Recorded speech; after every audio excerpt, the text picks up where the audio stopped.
Hey, Dr. C here with you. So how do you test your iodine levels? This is a really good question. It's a super logical one. You've heard the message about the thyroid reset diet. You've learned that getting iodine right can make a big difference to your health. And you'd think, hey, I want to test my scores and see where I am. So let's talk about it. In this video, I'll explain how to test your iodine levels, if you should test your iodine levels, what your results will mean, and I'll also talk about a lot of very popular iodine tests that may not be helpful, just so you don't get steered by the wayside. Okay, so for starters, I want to talk about when you should test your iodine. Now, you might think that, if iodine is important just for your general health or for choosing to start the diet or not, you want to test your iodine. Maybe you're too low, maybe you're getting too much. Where are you at in that whole process?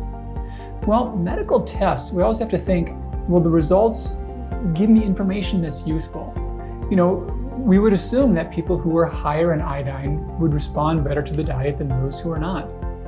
Now, the tough part about this is that we're really thinking about the iodine trapped inside the thyroid, and that's not always reflective of the iodine levels you can test. So because of that, testing doesn't predict whether it would help or not. And we've seen this from some of the studies. Those that were done on people doing low iodine diets to help their thyroid or for imaging purposes, the iodine levels before going into a low iodine diet didn't predict how people would respond. So those who got better from the diet weren't the ones who had high iodine versus low iodine. So there's honestly no reason. If the results are not going to change what you would do, they're not going to change your course of action. And based on the data we have, they shouldn't change your course of action. There's no simple test that will show iodine inside your thyroid. No way to really gauge that. So I wouldn't encourage testing before embarking upon the diet. If you have done so, it doesn't mean you can't do the diet, but it's not a barrier. It's not something that really predicts whether it's going to work or not. Now, when does it help? Well, so let's say you were on the diet. Let's say you're on it for 3 months and nothing budges. You don't feel any differently. Your scores haven't changed. That can be a good time to test your iodine. Before you do that, take a step back and think, are there any big sources of iodine that I might be missing? If I cut out the big foods, the processed baked goods, the sea vegetables, the high iodine seafood, the dairy products, the egg yolks, have I dialed in my salt? Do I have iodine in my supplements? Am I on medications with iodine? Have I scoured my personal care products looking at the invisible iodine lists? If you've not done those things, you may want to just do those things first before bothering to test, because you're probably going to be high. So let's say you're a few months into it and you test your iodine and you're too high. You're not at a range you want to be. And I'll come back to those ranges. I'll talk about those when we talk more about the ins and outs of testing. But let's say you test and you're too high. Well, what does that mean? One of two things. It means that there's a lot of iodine you're still getting, or your body is still unloading iodine. And we'll talk more about that too. So that's when it is useful to test. Not helpful before the diet, but it is helpful if you've gone on the diet for a while and it's not made a difference. Okay, so how to test your iodine? Well, the most accurate practical test is one called urinary iodine to creatinine ratio. That's a mouthful. They call that UIC for short. And the rationale is that iodine in your urine can vary tremendously. If it's calibrated against creatinine, it helps. And it helps because creatinine shows your overall kidney activity at a given point in time. So when we contrast iodine to creatinine output, we've got a little more accuracy. Now, you can do that in two ways. There are labs that just run this test, and you can take other labs that show urinary iodine and urinary creatinine, and you can crunch the math. I'm not recommending the latter. It's not rocket science, but it's a long discussion, and it's easy to get a decimal in the wrong place or something, so just stick with the pre-done options. Here's the two options. National referencing labs, the big two we have are Quest and LabCorp. LabCorp offers this test, Quest does not. So LabCorp, you can run a urinary iodine to creatinine ratio, and it's available on their test panel. Now, with LabCorp, you will need a doctor's order for that. you will need to take a collection at a draw station. Now, in taking a collection, the time of day is not important. You do not need a 24-hour urine study. You don't need a clean, sterile, midstream catch, any of that stuff. Just pee in a cup. They'll give you a cup, they'll send you to the bathroom, pee in the cup, it's gonna work. And they'll analyze that and give you your urinary iodine to creatinine ratio. Now, the other option is ZRT labs. These are labs that do work via the distance. Now, there are some states in which you cannot order your own lab tests, though those states do have restrictions. But barring those states, you can order a test kit. It will be sent to you. You can pee in a cup at home. You can drop it back on in the mail, and you will get results sent out to you. Now, this is called, quite simply, their iodine test, and it's within the realm of their toxic and essential elements tests. So yeah, ZRT labs, Zulu, Romeo, Tango, if I remember my phonetic alphabet, Zulu, Romeo, Tango labs, and you want their iodine test, which is within the toxic and essential elements panels. So they'll get you the results back. Now, let's talk about what your results are going to mean and what they won't mean. These results, they don't tell you your nutritional status of iodine. There are no accurate tests that can do that for individuals. Almost any test that's accurate, that's meaningful, can do that for a population, meaning 500 people or more. When we're talking about one person, the variabilities involved make it to where you can't gauge your nutritional iodine status with any single test. You've got to test multiple times. So what does multiple times mean? It means it's not practical. It means, no joke, 300 to 500 times to be within a ballpark. No one can or should do that. But what you can learn from this is what's happening with iodine in your thyroid. Are you at an excess level? Are you at a maintenance level? Or are you effectively detoxing extra iodine out of your thyroid? You can tell which of those three categories you fall within. If you're near an edge, near a margin, I wouldn't put a lot of exact weight upon the readings because, again, these are quirky. So generalization, the excess ranges are when your urinary iodine to creatinine ratio is in excess of 200 micrograms of iodine per gram of creatinine. So the number is 200 and above for excess. Maintenance, you're holding steady. It's not really climbing or lowering. That's going to be between 50 and 200. And that's micrograms per gram, the urinary to iodine creatinine ratio. And then effective iodine detox is below 50. So above 200, below 50, or in between. Excess, maintenance, detox. Excess will be building up. There's more than you can handle. Now, maintenance means you're break-even range, but it may not be effective for a detox. And that's the issue. What happens is that if you're at excess, even for short periods of time, your body has a really tough time getting rid of the extra.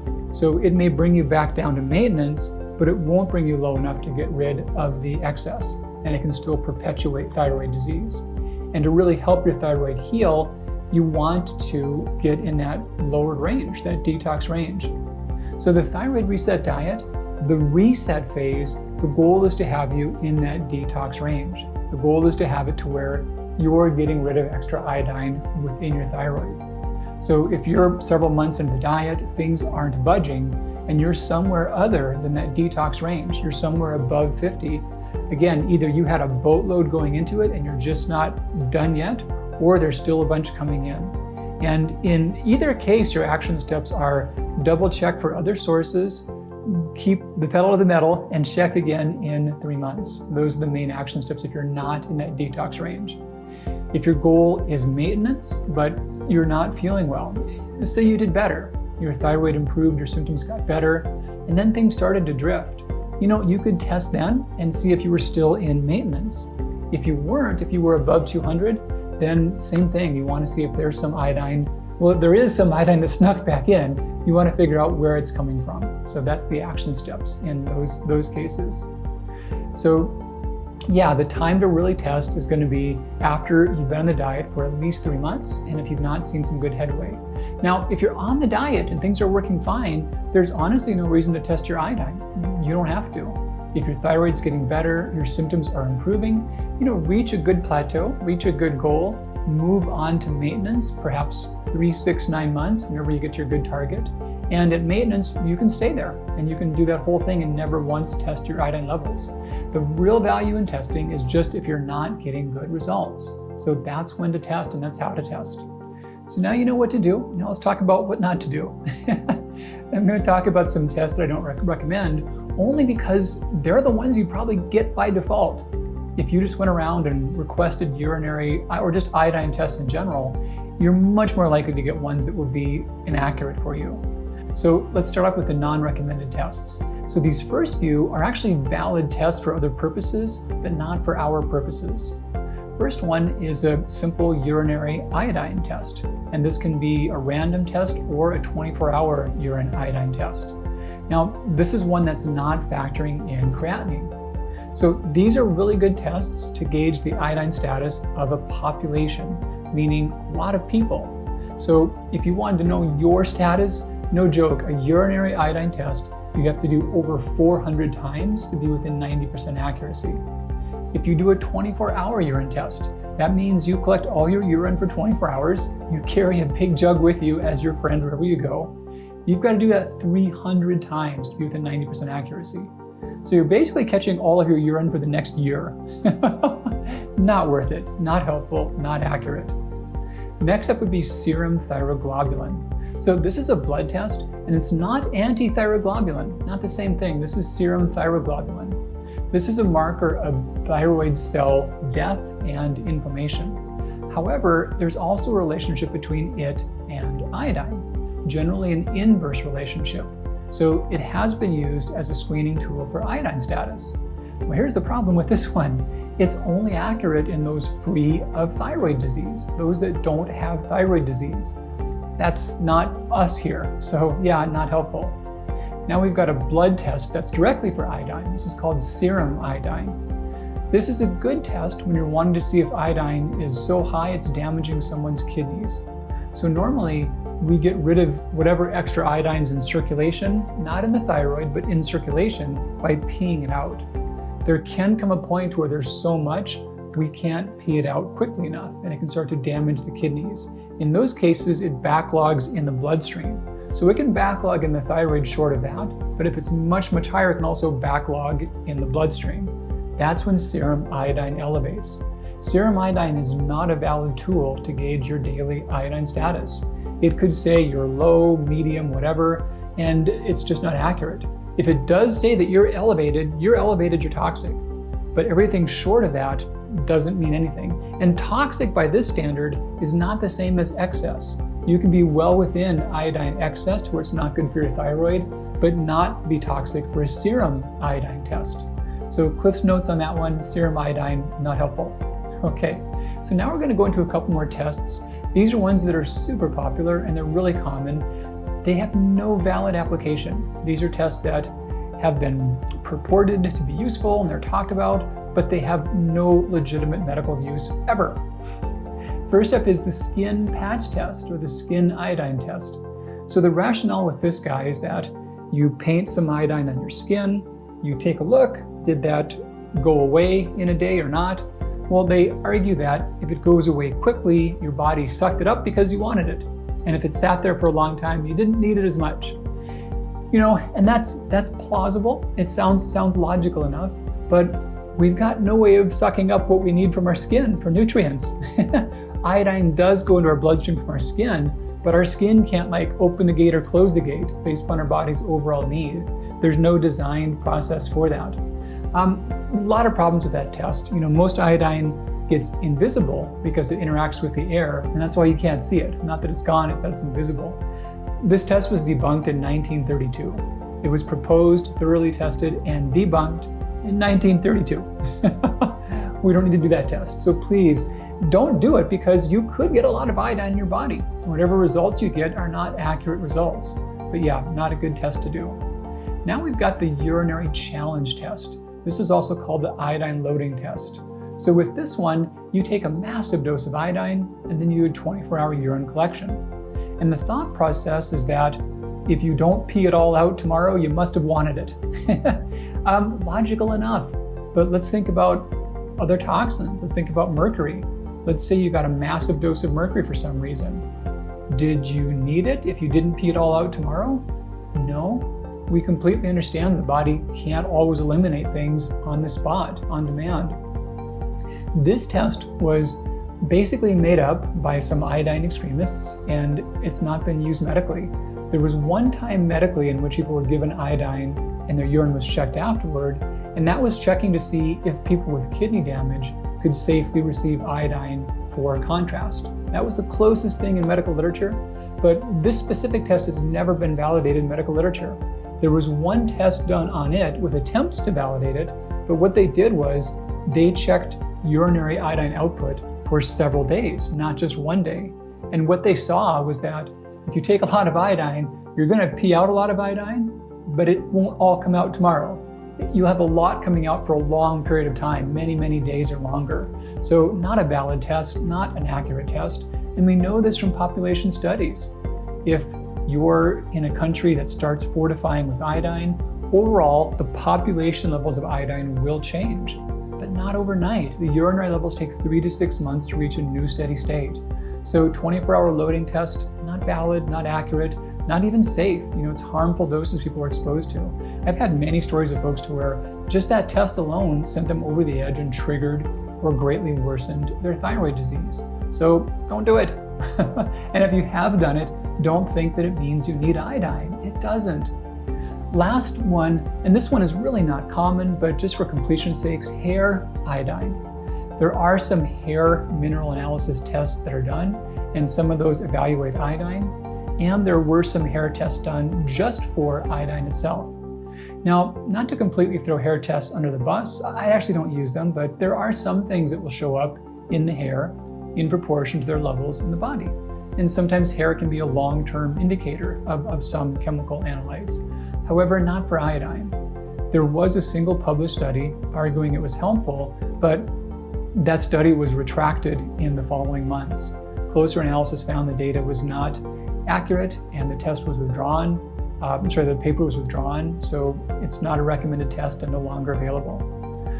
So that's the basic idea. So the funny thing about iodine testing is that, again, it's so logical. If too much iodine is a problem, how much iodine do I have? That's a logical question. However, testing doesn't really answer that. The way to answer that is to do the thyroid reset diet. See how you do, see how you respond. People have differences in terms of how much iodine they can tolerate. No one has big differences in terms of how much iodine they require. So different thing. You won't get deficient in the modern world. If you're on a diet with a lot of food categories, you won't get deficient. Even in my green light foods, none of those foods are devoid of iodine. They all have some iodine. And as long as you're getting food variety, you'll be getting plenty for maintaining overall health and thyroid function, but you'll be able to get low enough to get rid of any harmful excesses within the thyroid. So remember, general health, iodine status, doing the diet or not, iodine testing will not help you. However, on the diet for a few months, not making any headway, that's a good time to test. And you want to check your urinary iodine to creatinine ratios. If you're below 50, you're on target. If you're above 50, you're not in the detox range. All right, Dr. C with you. Take great care. We'll talk again really soon. Bye-bye.